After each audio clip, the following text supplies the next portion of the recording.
Ezequiel já havia desmascarado os pecados dos líderes judeus no capítulo 22, mas voltou a esse tema porque era relevante para o futuro de Israel.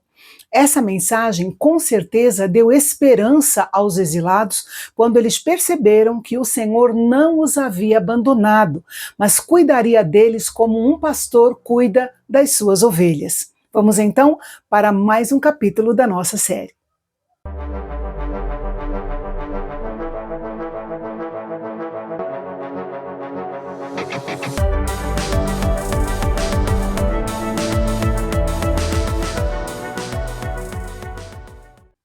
Reis, líderes civis e espirituais eram chamados de pastores. Era responsabilidade deles cuidar do povo, protegê-lo e providenciar para que suas necessidades fossem supridas. No entanto, os líderes egoístas do reino de Judá haviam explorado o povo e abusado dele ao negligenciar suas necessidades. E isso era inaceitável, pois os verdadeiros líderes não exploram seu povo, mas se sacrificam por ele. E os pecados de omissão daqueles líderes eram ainda piores. Não ministravam as ovelhas enfermas e feridas, nem buscavam aquelas que estavam perdidas e dispersas. Governavam apenas pela força e pela crueldade. E nós sabemos que, tanto no reino civil quanto no reino espiritual, quando ovelhas têm pastores infiéis e indiferentes, elas sofrem graves consequências. Para dar ênfase, no versículo 6, Deus declarou 2 vezes, minhas ovelhas, lembrando que o rebanho pertencia a ele. Essa expressão é mais do que uma expressão de propriedade, é uma expressão de carinho. É sempre perigoso quando líderes civis ou espirituais começam a pensar que o povo pertence a eles. Pastores piedosos nunca devem usar o termo minha igreja em um sentido possessivo. A igreja sempre será do Senhor Jesus, pois ele a comprou com seu próprio sangue. Há um senso de tristeza nessas palavras de Yahvé pelo fato de haver tão poucos pastores piedosos para suprir a necessidade ou cuidar adequadamente do rebanho. O Senhor os acusou de permitir que as ovelhas se dispersassem, sendo que um rebanho espalhado e sem pastor torna-se vulnerável e pode ser facilmente atacado por animais selvagens. Por causa das decisões egoístas e imprudentes dos líderes, a nação se desintegrou e o rebanho foi disperso. Este foi o crime vergonhoso daqueles líderes e uma das razões pelas quais eles foram alvo da repreensão e do julgamento divino.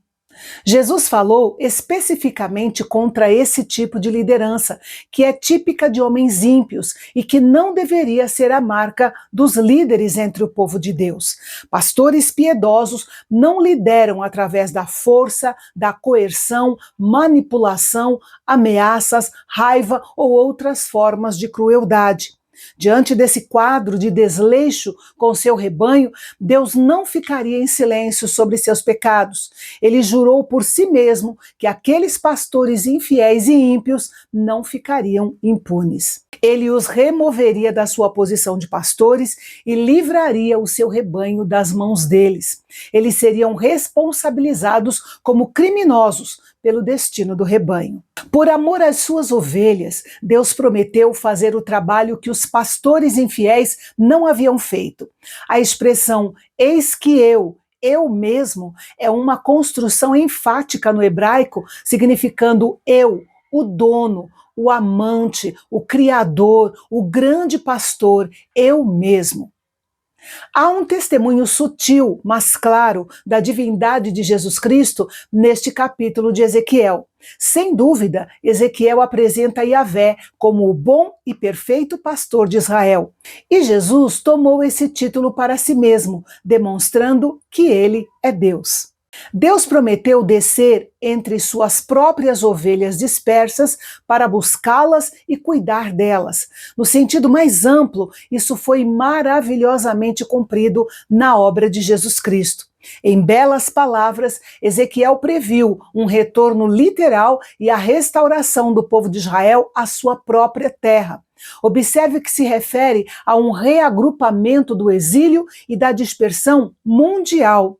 O cumprimento dessa palavra começou no retorno do exílio da Babilônia, mas ainda aguarda o seu total cumprimento no fim dos tempos.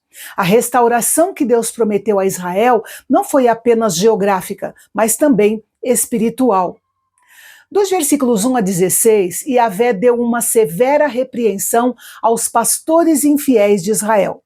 Agora, Deus passa a falar ao rebanho, que seria purificado não apenas da sua má liderança, mas também dos seus maus membros. A acusação de Deus contra algumas dessas ovelhas errantes era que elas atacavam as mais fracas, empurravam as outras com seus chifres, pisoteavam o próprio pasto depois de comer e a água depois de beber, deixando-a turva. Com isso, as outras ovelhas eram prejudicadas. Isso mostra que os danos podem vir sobre o rebanho de Deus não apenas pela liderança, mas também por ovelhas que não são atenciosas com outras ovelhas e que usam o pasto e a água como se fossem só seus. Deus prometeu julgar essas ovelhas renegadas que se comportavam como se fossem as melhores do rebanho e se consideravam as mais viçosas e mais saudáveis. Deus tinha em mente a reunião final e perfeita de Israel como parte das promessas da nova aliança, quando o Messias, o filho de Davi, seria seu rei e seu pastor. A maioria dos comentaristas acredita que a referência a Davi, mencionada aqui, é, na realidade, uma referência ao Messias, o filho de Davi, cumprida em Jesus Cristo. Note que o que começou como uma profecia de julgamento vai terminando como uma profecia de salvação que fala diretamente sobre o futuro dos judeus.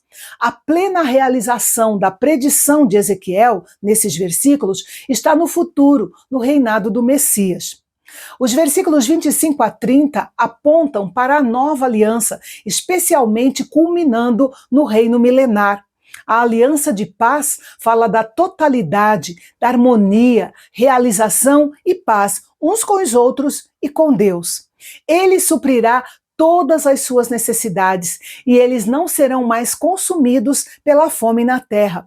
Deus usará essa preservação e exaltação de Israel para revelar e glorificar a si mesmo. As palavras do versículo 31 trazem um maravilhoso lembrete. O povo de Israel era muito mais do que ovelhas. Eles eram homens feitos à imagem de Deus. Esta era tanto sua glória quanto sua responsabilidade diante de Yahvé. E amanhã vamos ver mais uma vez o Senhor pronunciando o julgamento contra o Monte Seir, que era um outro nome dado aos descendentes de Esaú, irmão de Jacó. Não perca o nosso encontro de amanhã aqui no Canal Bendito, o nosso canal de Fala Fácil, onde a teologia é para todos.